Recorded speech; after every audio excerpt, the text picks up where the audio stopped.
Dylan Edwards, Enillydd coron Eisteddfod yr Urdd Caerffili. Llongyfarchiadau mawr iawn I ti.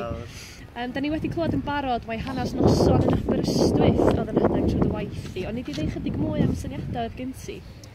Portread o amser a lle penodol o'n I rili moyn neud. Achos fi'n credu bod hwnna'n rhywbeth falle sy'n digon ohono fe yn Gymraeg. Mae gormod o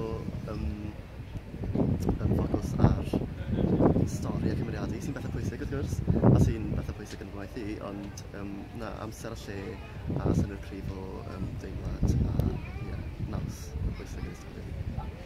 Ac yn 19 oed, mi gafodd y waith I gymharu hefo mawrion fel Dylan Thomas a Llwyd Owen. Sut oedden ti'n teimlo am hynny? Fi'n gyd yn deall hynna, ond fi heb actually ddarllen Llwyd Owen. Ond fi'n deall, sa'n credu falle taw cyfeirio at y safon fi'n gwneud, ond cyfeirio at y steil. Fi'n gweld sef hyn Dylan Thomas aeth, hwnna dwtch o Dan Owen allan to fe.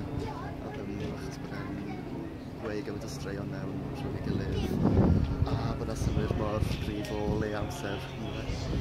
Pwy ydy dy ysbrydoliaeth I ta o ran awduron?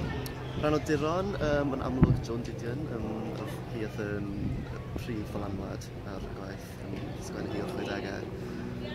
Awduron eraill, fi fan anferth o Mihangel Morgan, sydd wrth gwrs yn sgwennu am Aberystwyth mewn ffordd eitha anuniongyrchol. Fan o James Baldwin o America. Ond eto ffilm yw fy mhrif diddordeb. So dylanwad ffilm yn gryf. Ond mi wyt ti hefyd wedi ennill cystadlaethau llynyddol o'r blaen, ond sut oedd hyn yn cymharu? Wel, oedd hwn yn sioc anferth, fel o'n I ddim yn disgwyl hyn o gwbl. Mae hwn yn rhy slan o rhain I siwr o fod.